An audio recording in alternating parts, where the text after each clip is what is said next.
And with that in mind, we can now move to the time when, in your research, Erzurum and Izmir start going apart.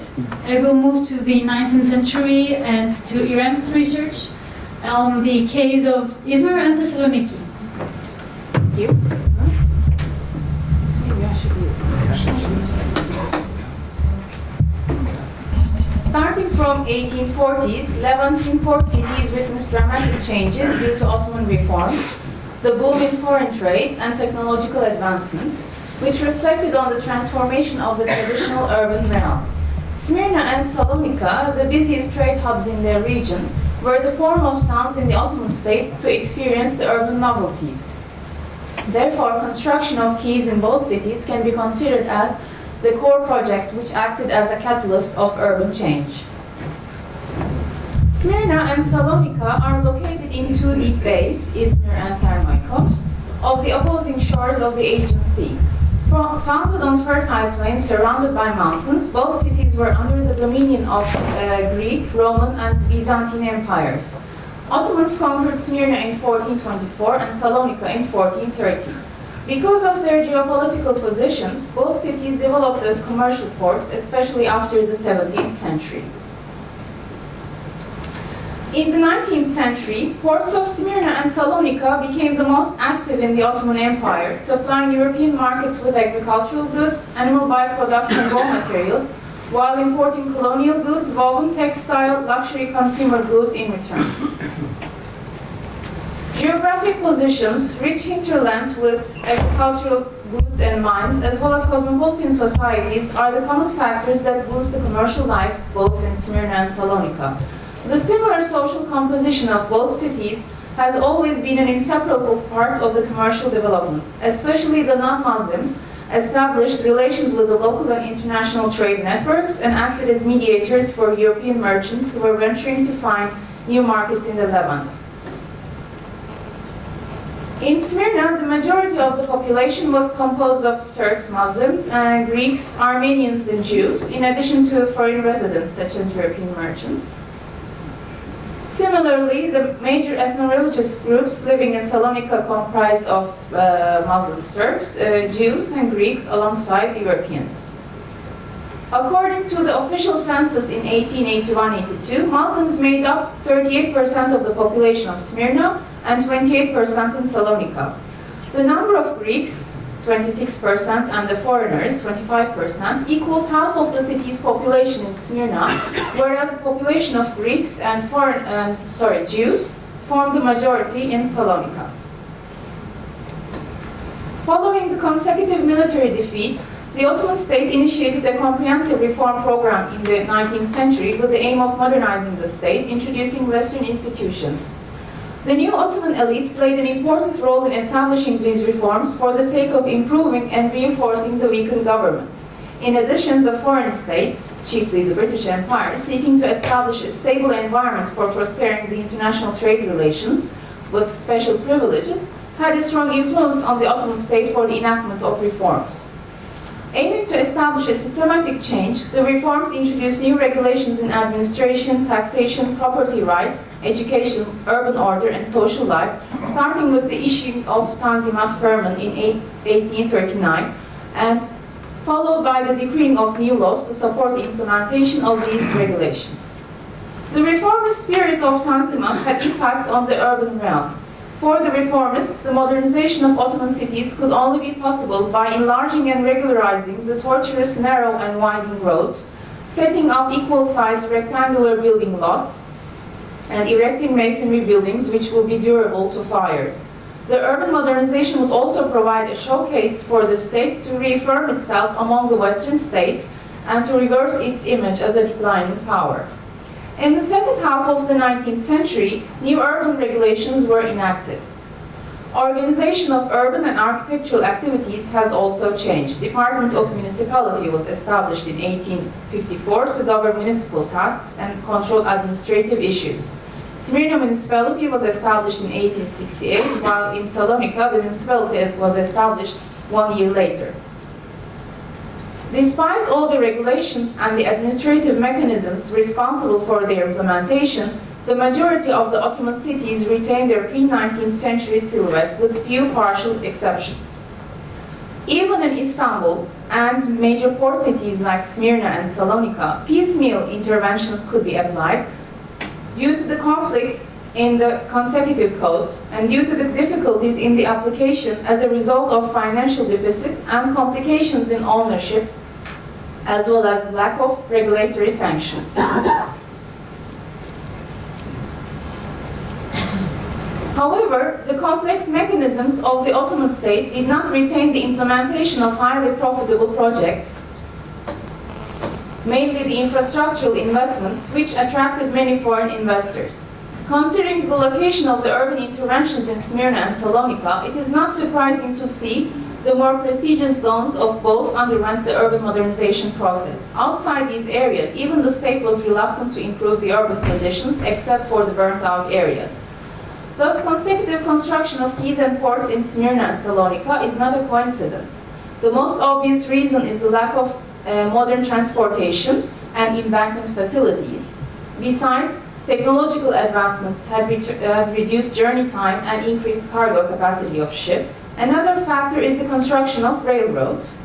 When the first railroads were completed in Smyrna and Salonica, both cities were connected with their hinterlands faster and more effectively.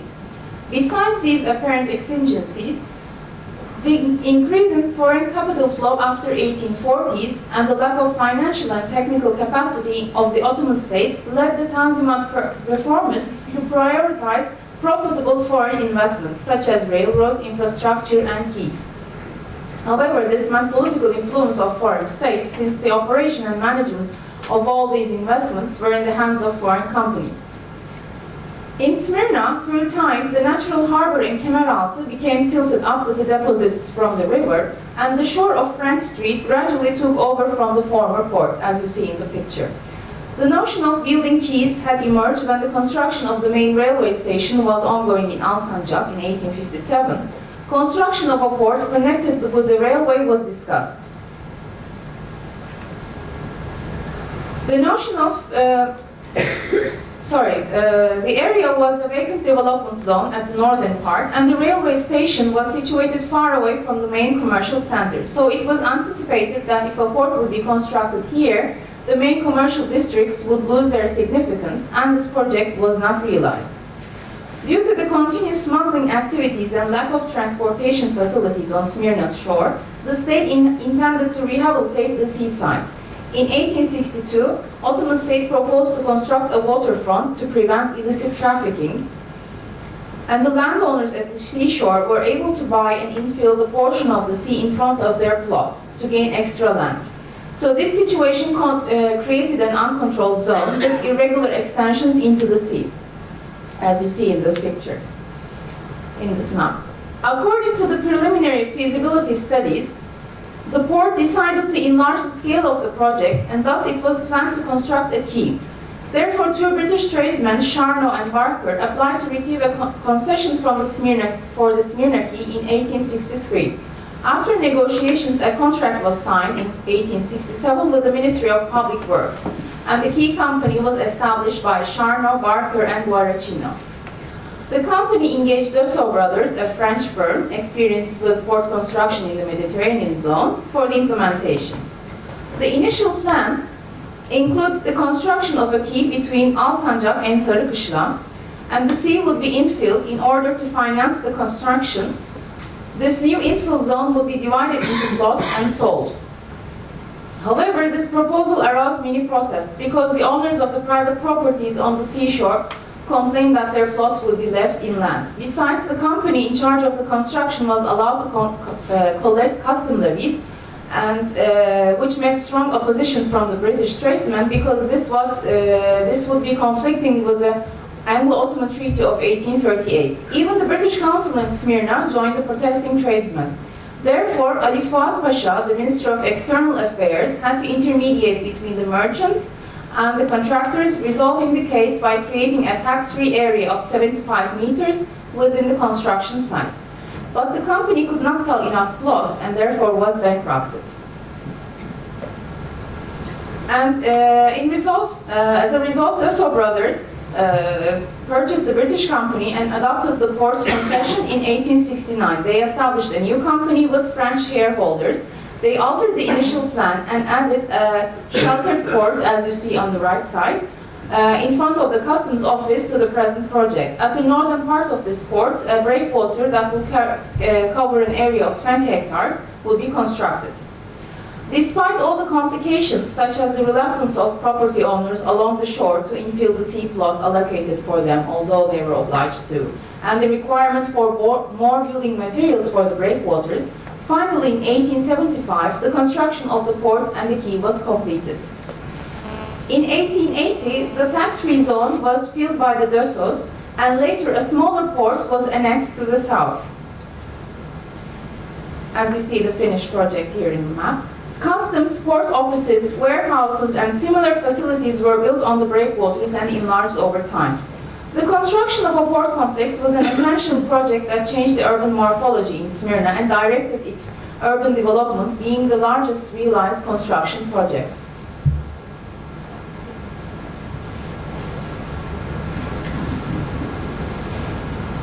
Here is the customs office. And here is the famous completed quay. Construction of Salonica quay. The old harbor of Salonica was situated in the southwestern part of the intramural city and was in use since the Roman period.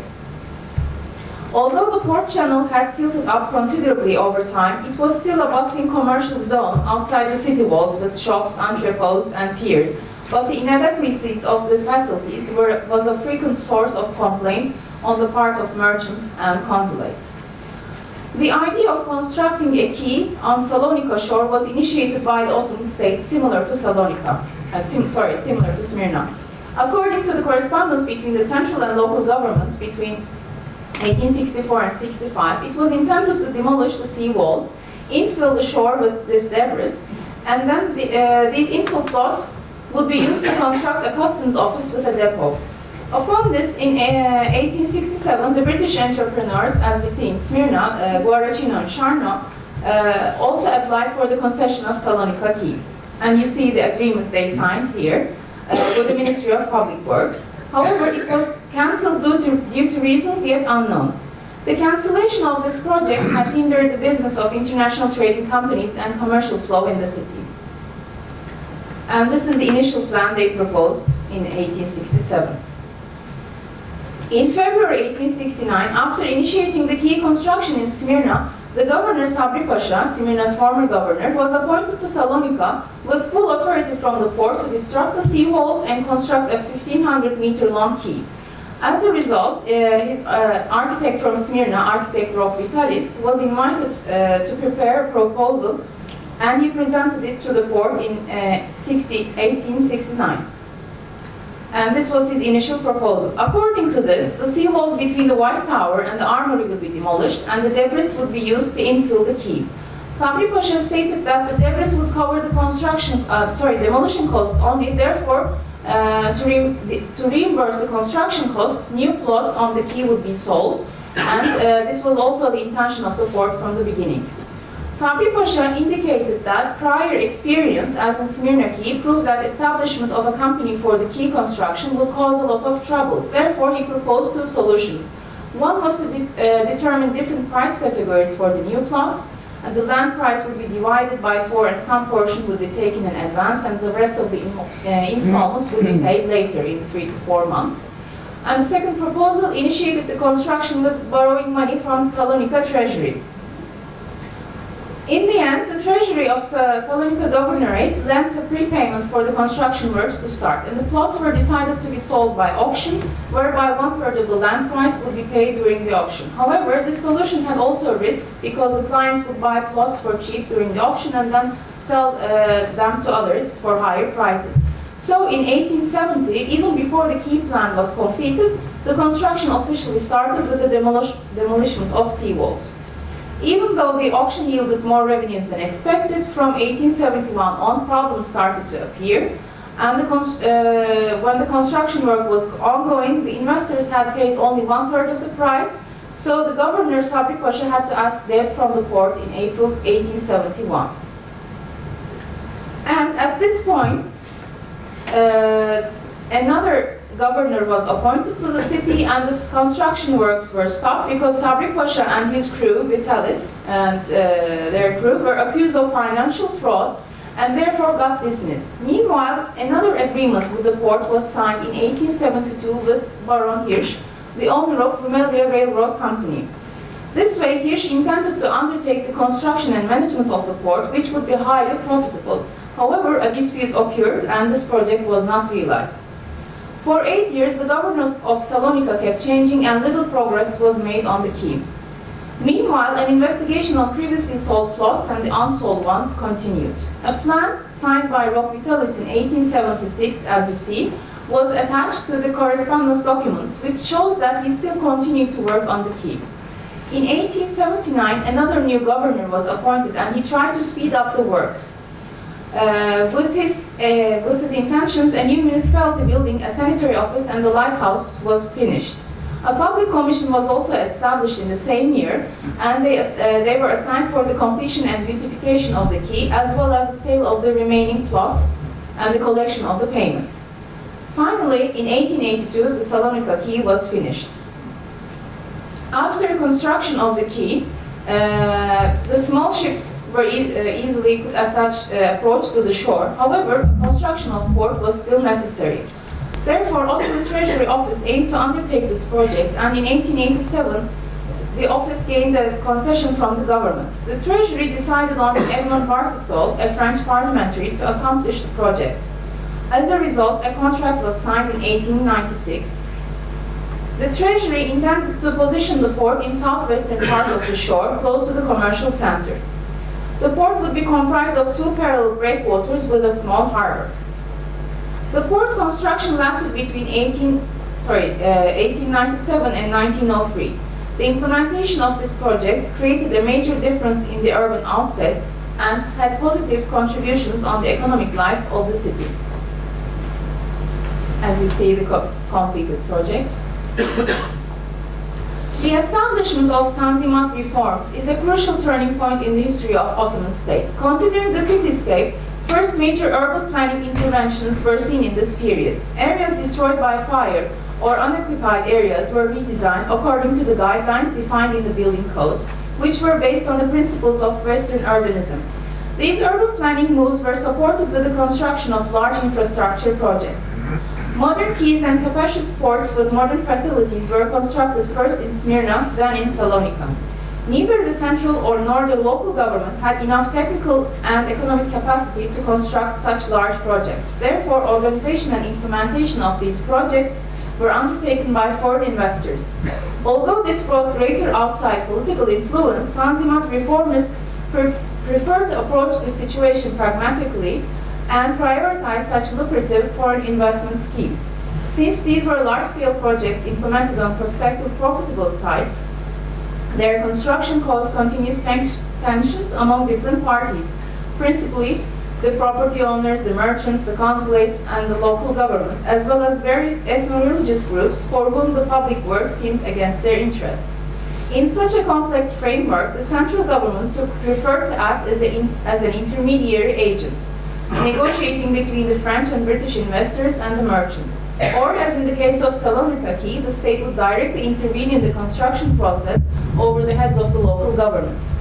The Ottoman records account of the process of building quays provides insights for the state's strategies. In Smyrna, prior to the quay's construction, the particular location of the French street shore had created an unsupervised zone, which was the main motivation for the government to plan proper facilities.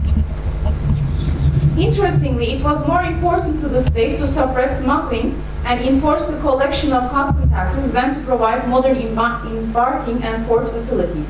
In Salonica, the inadequacy of the customs were often mooted by the tradesmen and the consuls, and many petitions had been delivered on this issue.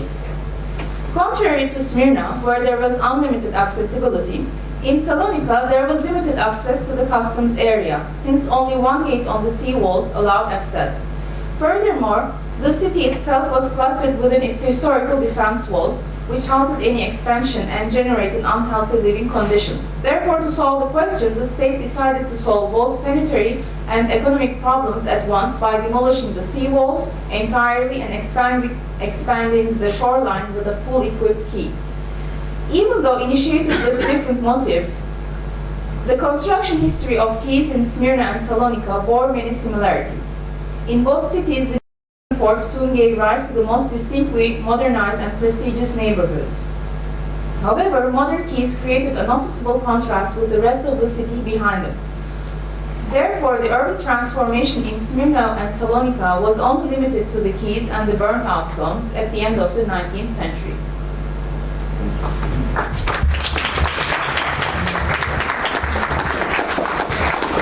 Thank you very much, Irem, for this detailed overview.